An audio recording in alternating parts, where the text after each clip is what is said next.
Welcome to the Subjective Professor podcast, where we reject taxation without respiration. This is episode 67, and we're going to talk about conspiracy theories. Not any specific conspiracy theory, just what are conspiracy theories in general.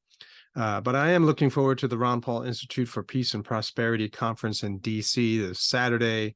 They got a great lineup of speakers, and really looking forward to hearing them in person. I haven't been to a conference in like decades, so this will be kind of fun for me.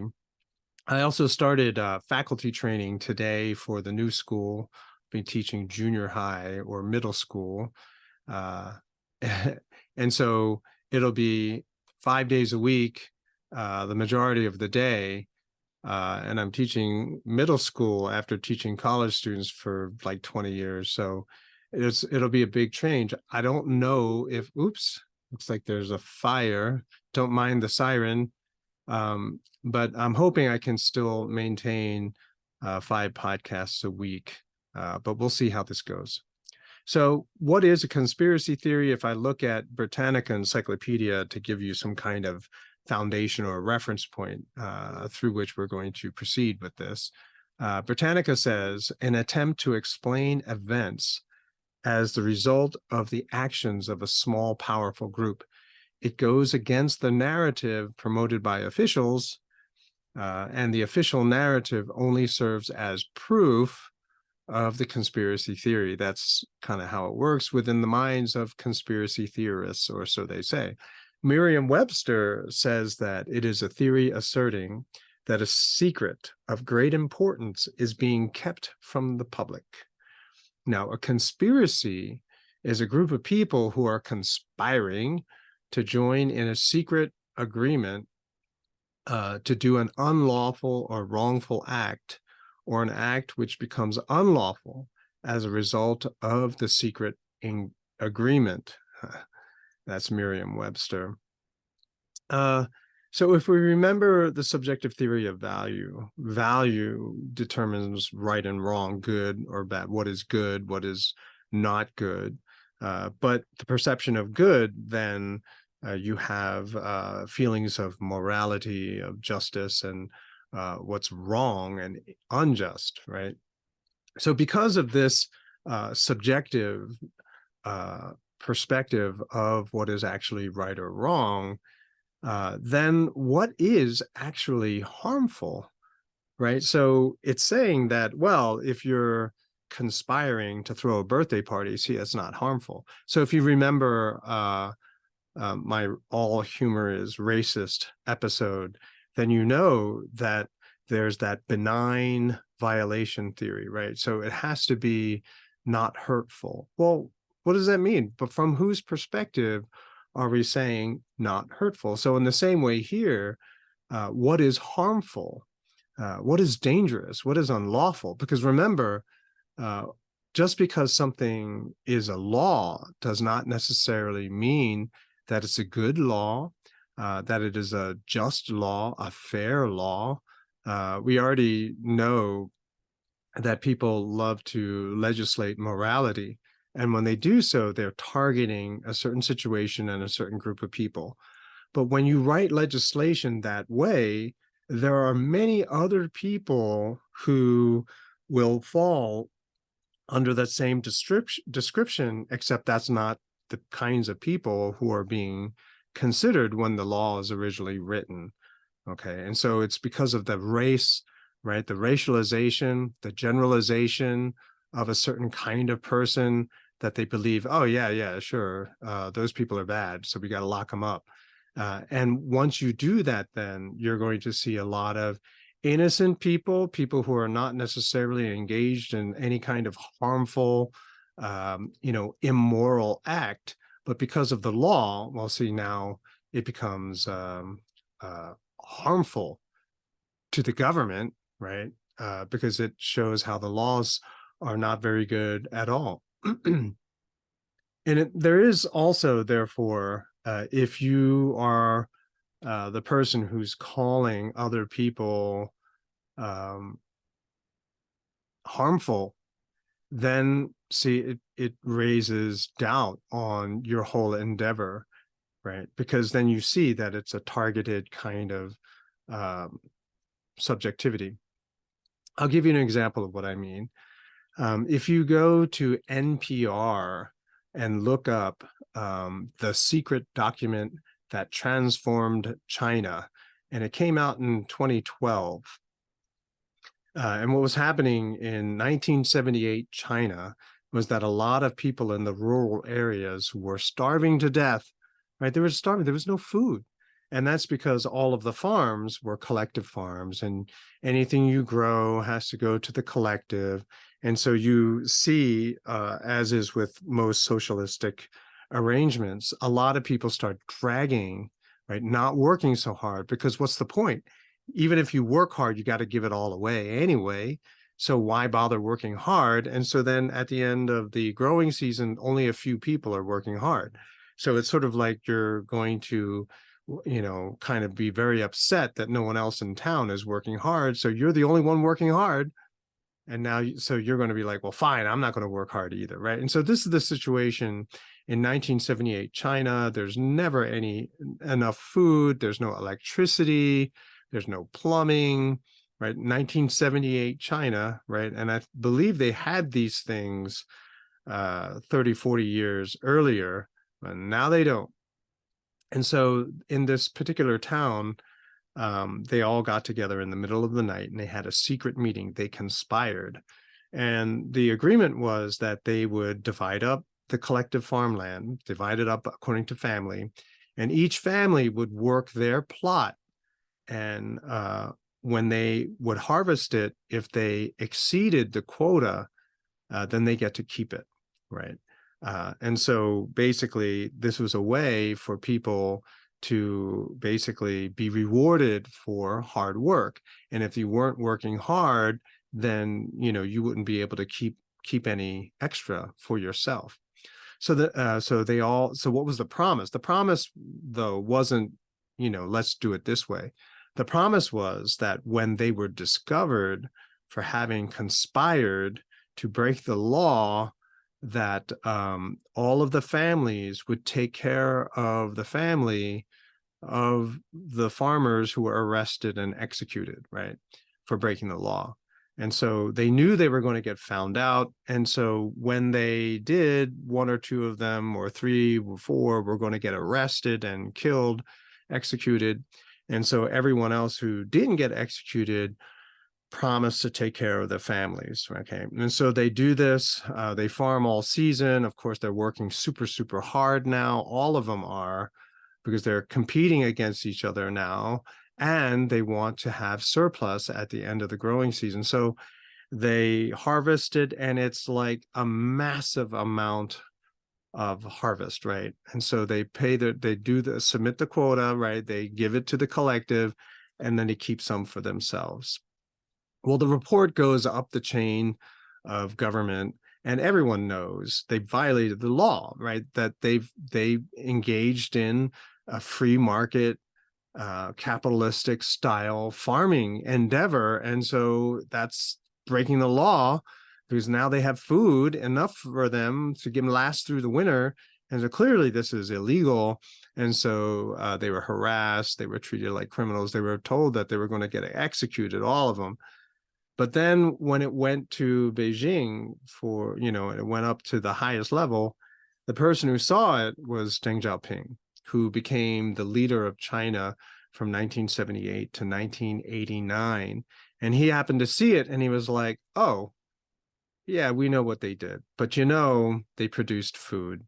And China is starving to death right now. And so you know what we got to do? We got to use these guys as a model for the rest of China. And that's when they started to reintroduce freedom, free market, what some people would call capitalism, back into China. So we can see that that's a conspiracy, and it was unlawful, but was it really a bad thing? And we can also see that by the results, it was obvious what they were doing, right? And so people who didn't know about the agreement could guess relatively accurately what happened in that town. So why do we have conspiracy theories? We have them because of a lack of transparency, right? People are going to have these theories of what's going on because there's no information. Like we see all these results, but there's no more information as to why these are the things that we're experiencing and seeing. So usually on an individual level, this is not really an issue because you can just simply do research. I mean, that's what scholarship is all about. Like you see poverty, what's going on here, and so you do research and you try to come up with an explanation, right? Why are certain schools having students who can't read? Why do schools have underperforming students? Do research and you provide an explanation. And it turns out all of these are conspiracy theories as well. However, we don't call them conspiracy theories, we call them research papers. So if a problem is persistent, because there's a lack of information or an inability to research, or you're just simply not allowed to research, then we have what we call a conspiracy theory, right? So you have a lot of things going on in the country today, very unusual things, but there's no transparency. There is no ability to be able to get access to information to try to figure out what's really causing the things that we're seeing. Like Maui, I just saw a video. I'm sure you may have seen it as well. It's really weird how the fires seem to be very targeted, right? So you'll see unburned houses and then all of a sudden a patch of grass where cars have melted, literally melted, which means you need an insane amount of heat to do that. But if it's that hot right there where there's no burning material at all, then why are the houses still standing and unburned? It's a very weird kind of thing. And so that leads to a lot of speculation and what a lot of people are calling conspiracy theories. However, at the same time, the government is preventing any kind of news media, any kind of what normally we see investigation happening after some kind of disaster. None of that. So what explains it? And so now people are going to try to come up with an explanation of how something like this could happen.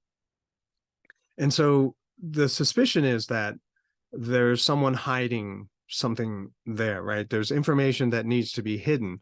Otherwise, why are you going to, sort of not allow people to have access to more information? Once upon a time, President Obama promised when he was running for president, he promised to be the most transparent administration ever in the history of the United States. And after he became president, nothing. In fact, when people started digging, he started spying on them, right? And so AP News, Associated Press, they're like the leader, they used to be anyway, of a lot of news, in America. Other news stations would see what AP News was reporting on, and they would report on what they were reporting, right? AP was reporting. Well, Obama had every single phone in AP News bugged, right? They were listening in. So I think this is before the ability to be able to catch all the emails, or maybe they had that ability already. But yeah, they bugged every single phone, not a single person's phone who is writing all the stories, because he could just go to another phone. This is when there were a lot of hard lines, right? So he bugged the whole building. It's just crazy. So opposite of transparency, it's a lockdown on information. All of the information is controlled.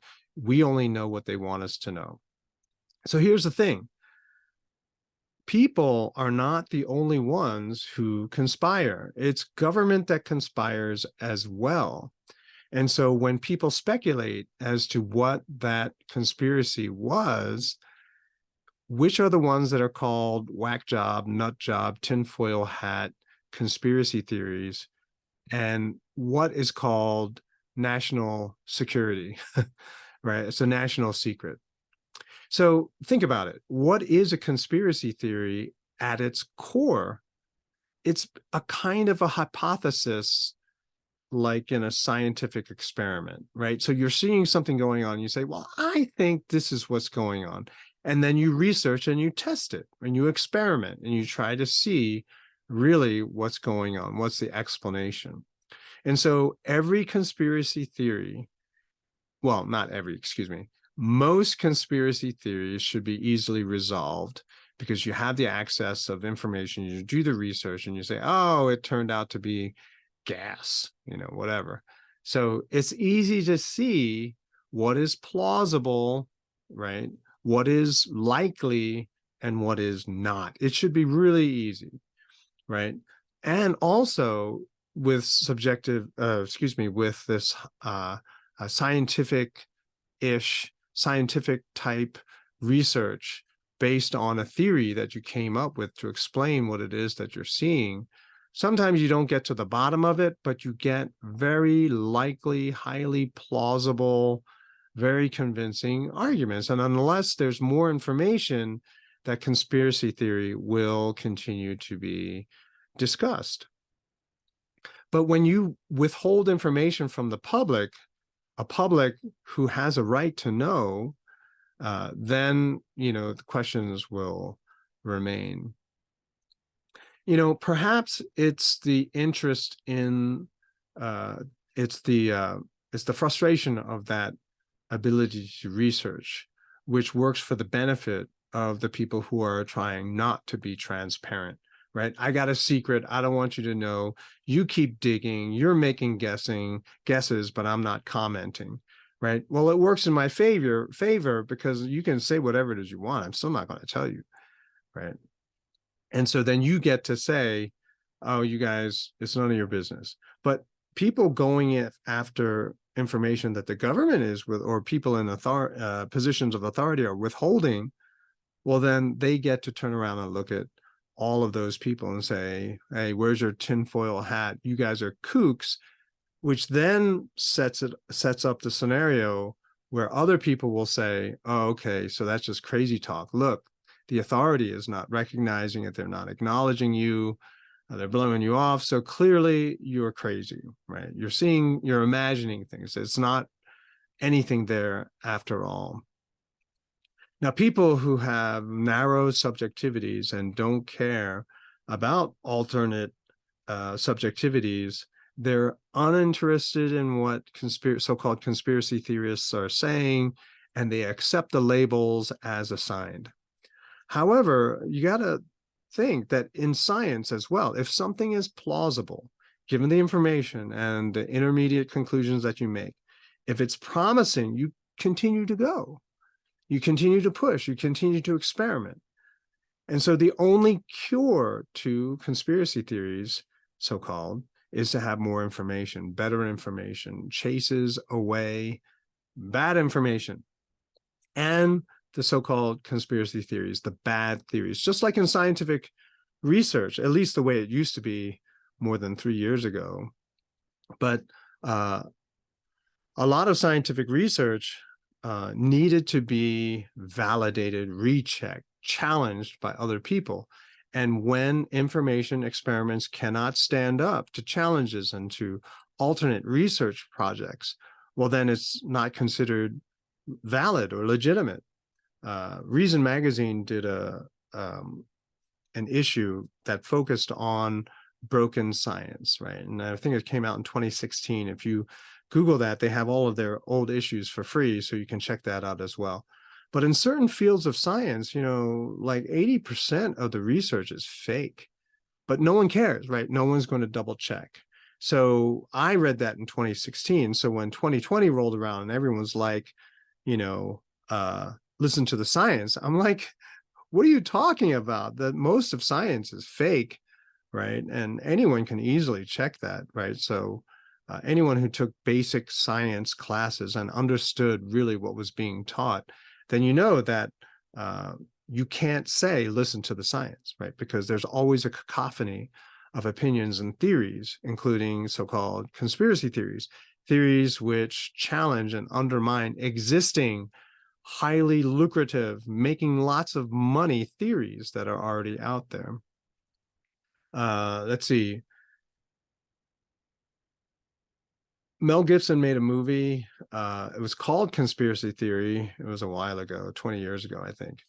And it turned out that one of his crazy theories was true. He didn't know which one, but someone is trying to kill him. Okay. And so because of that movie, people basically get this idea ever since then. Well, if you're saying all this crazy stuff, but you're still alive, it's just crazy stuff, right? And so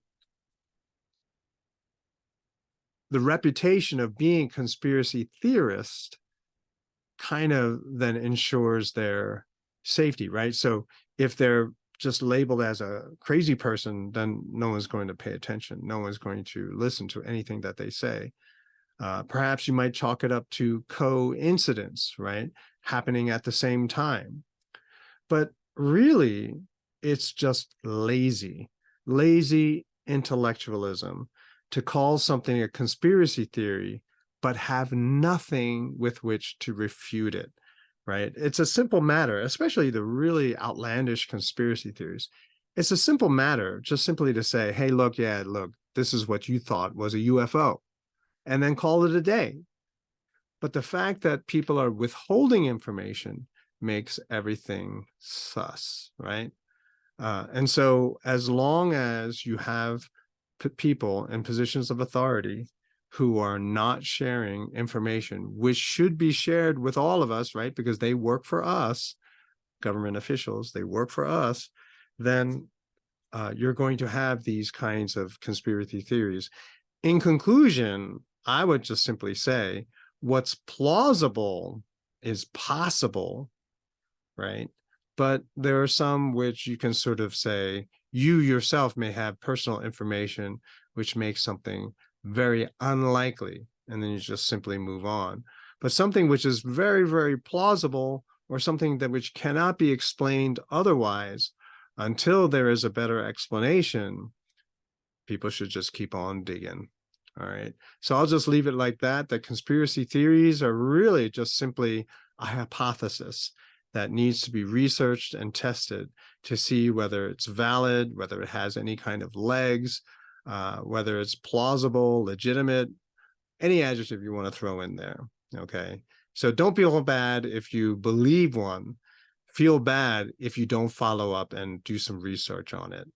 That's it for today, and I'll talk to you in the next episode.